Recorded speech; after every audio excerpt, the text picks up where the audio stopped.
The photograph trembled in Chukwudi Okonkwo's hand as lightning split the Lagos sky outside his study window. 14 months. 14 months since they told him his son was dead. Stillborn, they said. Complications during delivery, they claimed. But the image before him now spoke a different truth, a truth that shattered the fragile peace he'd built around his grief. A baby boy with deep brown eyes and a distinctive crescent moon birthmark behind his left ear, the exact mark the nurses had whispered about in those final moments before his world went dark. The child sat in the arms of a woman he recognized even after 3 years of trying to forget. Amara Nwosu, the village girl who had captured his heart when hearts still mattered to him, before ambition became his only language and wealth his only god. His hands shook not from weakness, but from the rage of a man who suddenly understands he's been living inside a carefully constructed lie. The envelope had arrived anonymously that morning, plain and unremarkable, but its contents were an earthquake. His driver had whispered rumors over the past weeks, strange stories about his wife Kimmy visiting traditional healers before the birth, about hospital staff who suddenly quit and disappeared, about money exchanged in shadows. Chukwudi had dismissed them as gossip, the jealous murmurings of servants who resented Kemi's cold authority over the household. But now, staring at this photograph of a child who should not exist, who could not exist if the story he'd been told was true, he felt the foundations of his empire crumbling beneath him.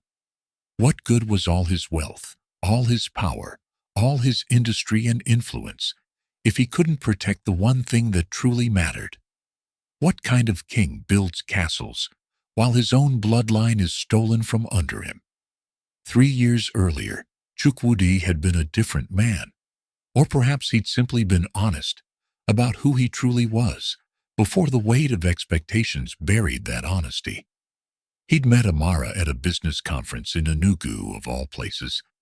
She'd been serving at the hotel restaurant, moving between tables with a grace that made the expensive art on the walls seem crude by comparison. She didn't know who he was, didn't care about his fleet of cars or his mansions, or the fact that his signature could move millions. She'd laughed at his jokes, not because he was powerful, but because he was genuinely funny when he forgot to perform the role of billionaire. They'd talked until sunrise that first night, sitting on the hotel veranda, while she told him about her village, about selling vegetables in the market with her mother, about dreams of opening a small school for children who couldn't afford the fees that kept education locked behind golden gates. He'd fallen in love with her simplicity, her authenticity, the way she saw him as Chukwudi the man, rather than Okonkwo the empire. For 6 months, he'd traveled to Enugu every weekend, leaving his Lagos life behind, like an old skin he was ready to shed. He'd met Mama Ngozi, Amara's mother, a woman whose eyes seemed to read the future in the patterns of falling rain. She'd welcomed him with cautious warmth, feeding him jollof rice and offering proverbs that he didn't yet understand. A tree that grows too fast has shallow roots, she'd said once, watching him with those knowing eyes. And when the storm comes, it falls first. He'd proposed to Amara under an acacia tree during the rainy season, presenting a ring that cost more than her entire village earned in a year.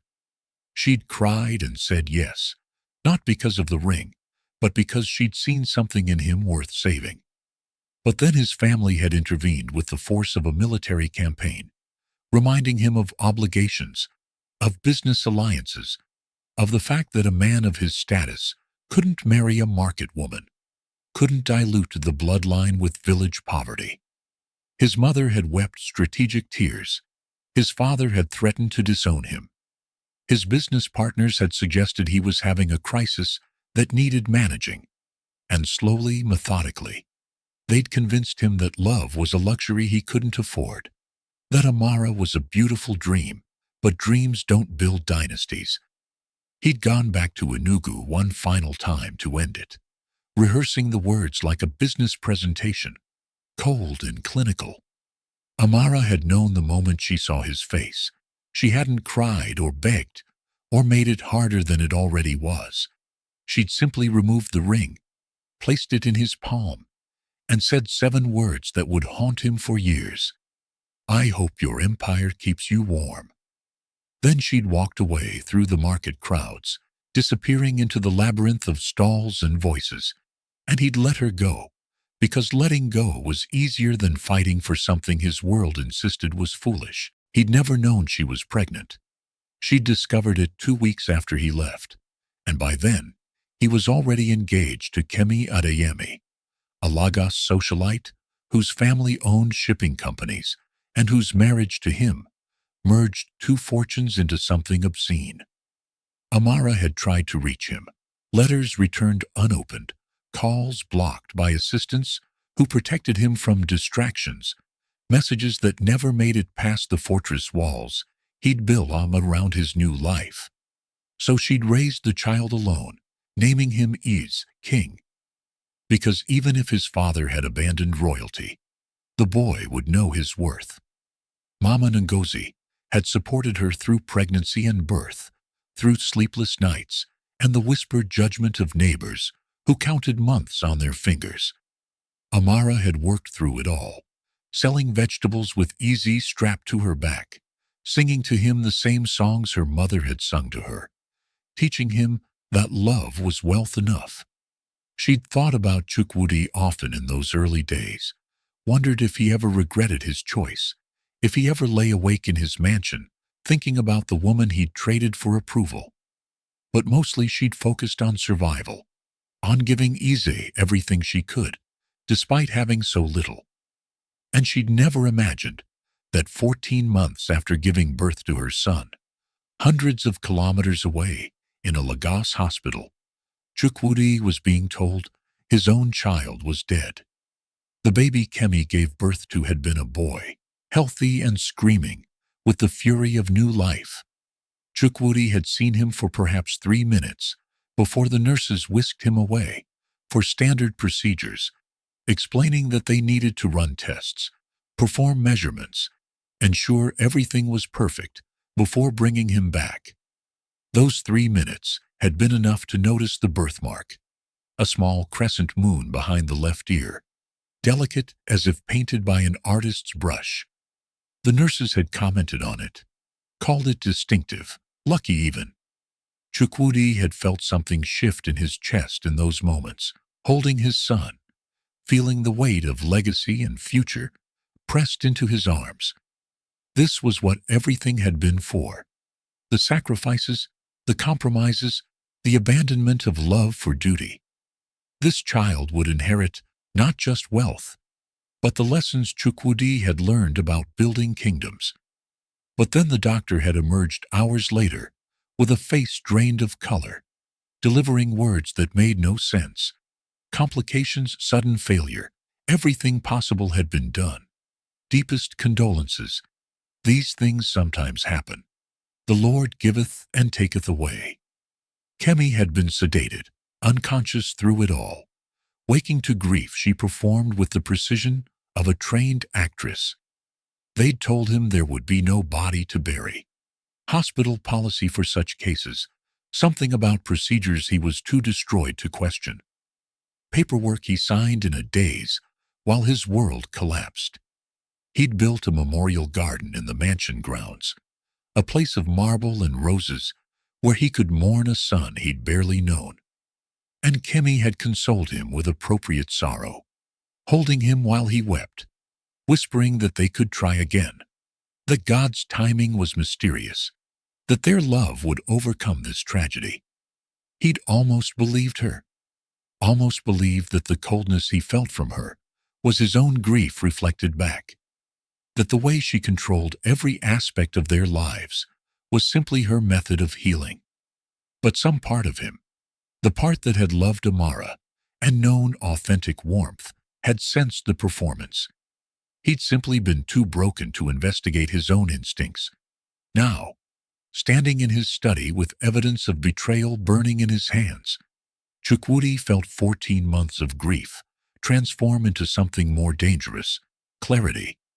He called his head of security, a former military man named Emeka, who asked no questions but found all answers. Within hours, Emeka returned with a file that read like a crime novel. Kemi had indeed visited a traditional healer, not for fertility blessings, but for something darker: a consultation about removing obstacles to inheritance.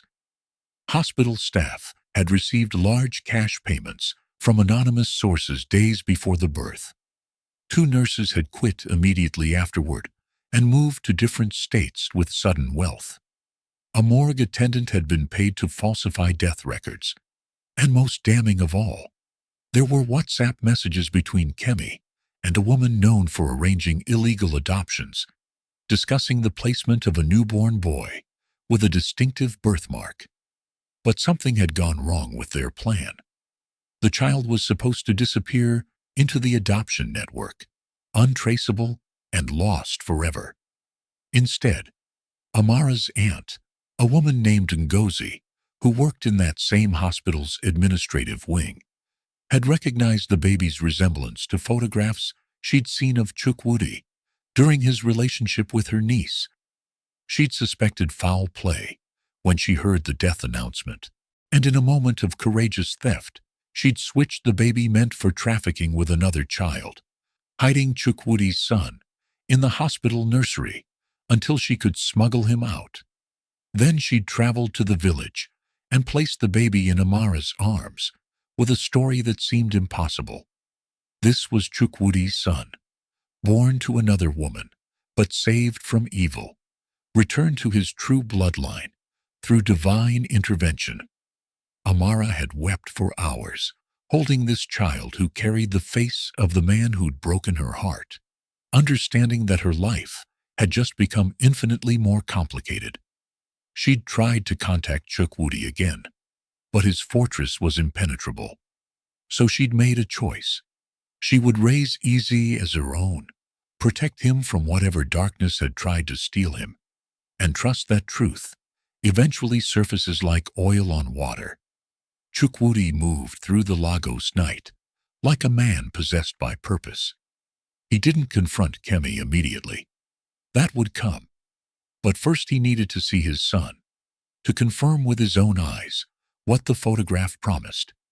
His convoy of black SUVs tore through the darkness toward Enugu, 3 hours becoming 2, under the urgency of his driver's foot. He'd sent men ahead to locate Amara, and they'd reported back with an address in a village whose name he remembered from stories she used to tell, from dreams of a simple life he'd once considered before ambition rewrote his story.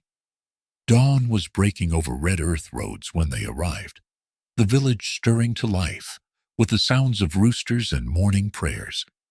He saw her immediately in the market square, arranging vegetables on a wooden table, and strapped to her back in bright fabric was a child who stopped his heart. Even from a distance, even in the uncertain morning light, he could see himself in that small face. The shape of the nose, the set of the eyes, the way the baby's hand reached out to grab at sunshine. This was Yes, his son, the child he'd mourned while he lived and breathed miles away in another woman's protection. Chukwudi stepped from the vehicle, and the village seemed to freeze. People recognized wealth when they saw it. The cut of his suit, the gleam of his shoes, the way his security detail fanned out like wings of a predatory bird. Amara turned slowly, her body knowing before her mind processed, and their eyes met across the space of 3 years and 1,000 betrayals. He saw everything in her face: the shock, the fear, the defensive love of a mother protecting her cub, and underneath it all, the ghost of the affection they'd once shared. Before he could speak, before he could explain or beg or demand, a woman stepped between them. Mama Ngozi, older now, but with eyes still sharp as broken glass. She spoke in Igbo, her voice carrying the weight of ancestral authority. You come here with your convoy and your expensive shame. You abandoned my daughter when she carried your child. You chose gold over love. And now you arrive like a king to claim what you threw away. The village gathered, forming a human wall around Amara and the baby, their solidarity instant and absolute. These were people who knew poverty, who understood that when the rich came to small places, they took what they wanted and left destruction. Chukwudi raised his hands in a gesture of peace, vulnerability, foreign to a man accustomed to authority. He spoke in English first, then switched to broken Igbo, his voice raw with emotion. I didn't know about any of it. I was told my son died. I grieved him. I built him a grave. And now I discover he's been alive, here, with, his voice broke, with the woman I should have married. Amara's eyes filled with tears, but her voice was steel. You were told. You were told. You threw me away like market waste, Chukwudi. You blocked my calls, returned my letters. I tried to tell you about my pregnancy, but your new life had no room for village problems. And now, you arrive with armed men to take another child, to collect him like property. The words hit him like physical blows, because they were true. Every syllable a mirror, showing him the man he'd become. He'd chosen comfort over courage, and the price was standing before him in the form of a woman who'd raised his son, alone, while he played dynasty with a woman who'd tried to erase that son's existence. But before he could respond, before he could begin to untangle the mess of guilt and grief, 3 more SUVs appeared at the village entrance. These ones different, sent by someone else. Kemi's personal security detail emerged, and behind them, men whose occupation was written in the violence of their postures. Kemi had been monitoring his movements, anticipating his discovery, and now she was making her final play. If she couldn't have Chukwudi's empire secured through their child, then no one would have it at all. Her men moved toward Amara with purpose, and chaos erupted in the morning air. The village exploded into action with the fury of a community defending its own. Market women grabbed their tools, wooden poles, iron pots, whatever could become weapon. Young men formed a shield wall around Amara, their bodies declaring that wealth and violence wouldn't pass without cost. Chukwudi's own security detail moved to intercept Kemi's thugs, understanding without orders that their employer's priorities had shifted. In the center of the storm, Amara clutched Easy to her chest, the baby crying now with the instinctive fear children feel when their world trembles.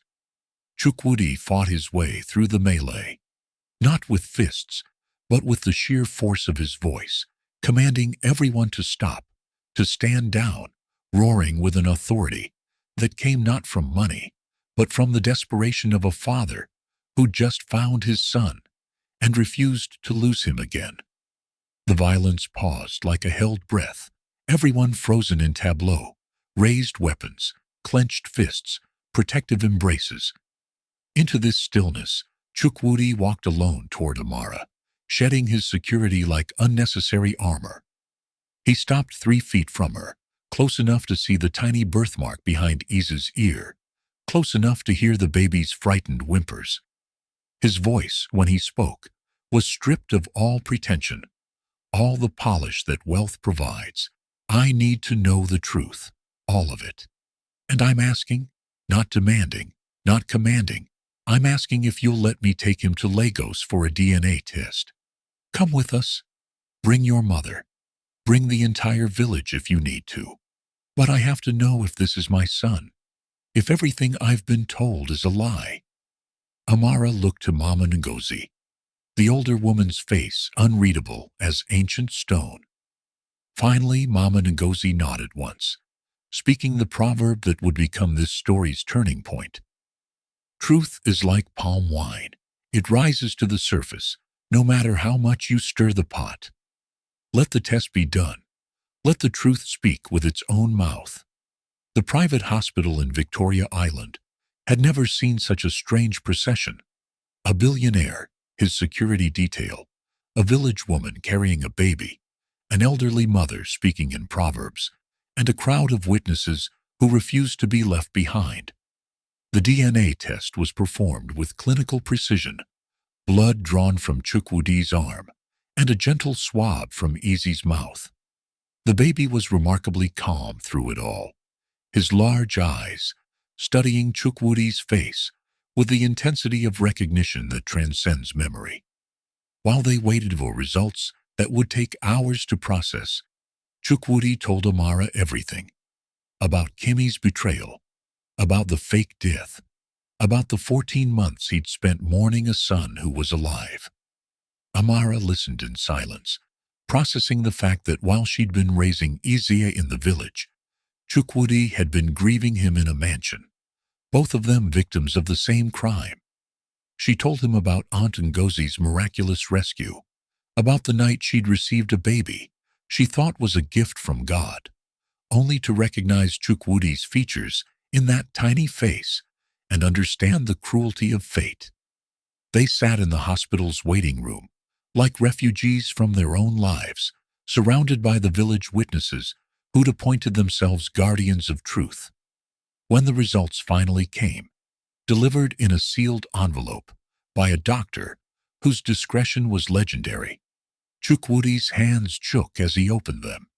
The paper said what his heart had already known. Easy was his son, 99.9% probability, biological fact, written in the language of science. He broke then, completely and utterly, weeping with a grief that was somehow mixed with joy. Grief for the lost time, joy for the found child. Amara placed a hand on his shoulder, the first tender touch she'd offered him in 3 years, and said simply, "Now, you know. Now we both know. The question is, what kind of man will you be from this moment forward?" Chukwudi returned to his mansion that night, with evidence and purpose. Kemi was waiting in the living room, dressed in designer silk, her face arranged in careful concern. She started to speak, but he raised a hand, silencing her with a gesture that carried the weight of kingdoms falling. He laid the DNA results on the marble table between them, adding to it the file of evidence Emeka had compiled. The payments, the messages, the testimonies of hospital workers who'd been paid to participate in infanticide by fraud. Kemi's mask cracked slowly, her face cycling through denial, anger, and finally settling on cold calculation. She didn't apologize, didn't beg. Instead, she spoke the truth she'd hidden for over a year. "You would never have truly loved me while that village woman's child existed. Never. You were always looking backward, always wondering what if. I gave you a chance to move forward, to build a real empire with someone who understood your world. That market woman would have dragged you down to her level, made you soft, made you forget what power requires. I did what was necessary." Her words were a confession and a manifesto, spoken with such conviction that Chukwudi almost admired the purity of her selfishness. Almost. But then he thought of Ezio crying in the market, of Amara raising his son alone, of the 14 months he'd spent grieving while his child lived miles away, because this woman had decided her comfort mattered more than a baby's life. He could have destroyed her, could have used his money and influence to ensure she spent years in prison, could have turned her family's business empire to ash, could have made her a cautionary tale told in Lagos society for generations. But revenge, he was discovering, was another form of poison. So he chose something harder, mercy with justice. He ordered her to leave his house that night, taking only personal belongings. He would grant her a divorce that protected her from complete ruin, but stripped her of any claim to his wealth or property. He would not prosecute, not because she deserved mercy, but because Easy deserved a future not shadowed by his father's vengeance. And he would ensure she never again had the power to hurt anyone the way she'd hurt him. Kemi left without looking back, her heels clicking against marble, like the closing of a chapter written in ice. The journey back to the village took longer this time because Chukwudi drove himself. No convoy, no security detail, just a man in a car trying to figure out how to apologize for 3 years of being someone he despised. He arrived at sunset, the sky painted in golds and purples that made the red earth glow like sacred ground. He found Amara at her mother's home, Easy playing on a woven mat, while Mama Ngozi stirred a pot over an outdoor fire. The scene was so simple, so fundamentally different from the marble and gold of his Lagos life, and yet it contained something his mansion had never held: peace. He approached slowly, giving them time to refuse him if they chose. But Mama Ngozi gestured to a wooden stool, inviting him to sit by the fire like family rather than stranger. He sat and watched his son play with carved wooden toys, marveling at the child's laughter, at the way Easy's eyes crinkled when he smiled. A mirror of Chukwudi's own mother, a genetic echo across generations. Then he spoke, not the polished speech of a boardroom, but the raw words of a broken man. I chose wrong. 3 years ago, I chose pressure over love, status over truth. I told myself I was being practical, building something that mattered. But I was just being a coward. And when you tried to reach me, when you tried to tell me about Ezzy, I had already built walls so high that love couldn't climb them. I don't ask you to forgive me. I don't deserve forgiveness. But I'm asking for the chance to be Easy's father. Not to take him from you, not to erase what you've built, but to be present, to learn who he is, to make sure he never doubts that he's loved by both his parents, even if those parents, his voice caught, even if those parents can't be together. Amara was quiet for a long time, her eyes on Ease, watching him play with the innocence of a child who doesn't yet understand the complicated adult world swirling around him. When she finally spoke, her voice carried the weight of 3 years of single motherhood, of nights wondering if she'd made the right choices, of loving a child while grieving the man who should have been there to share that love. You hurt me, Chukwudi. You broke something in me that took years to heal. And when I received Ease, when your aunt brought him to me and I saw your face in his, I had to choose between bitterness and love. I chose love. I chose to raise him with joy instead of anger, to tell him stories about his father that focused on the good man I knew you could be, rather than the weak man you became. I did that for Easy, but I also did it for the girl I used to be, the one who believed love could transform even the richest man's heart. She paused, looking at Chukwudi directly now, her eyes holding his with fierce intensity. If you want to be his father, truly be his father, then you need to understand something. Ezi doesn't need your money. He needs your time.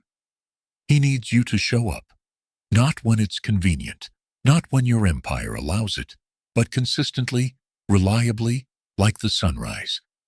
He needs you to value what we've built here. Community, simplicity, the kind of wealth that can't be deposited in banks. If you can do that, if you can learn to measure richness differently, then yes, you can know your son. It was a challenge and an invitation, a test that Chukwudi knew would define the rest of his life. He nodded, accepting the terms not as a negotiation, but as the truth he needed to hear. And so began a season of transformation. Chukwudi restructured his entire life, delegating more of his business to trusted executives, spending 4 days a week in the village, learning to be present. He played with Ezeu in the red dust, taught him to count using mango seeds, listened to Mama Ngozi's proverbs, and discovered they contained more wisdom than any business seminar.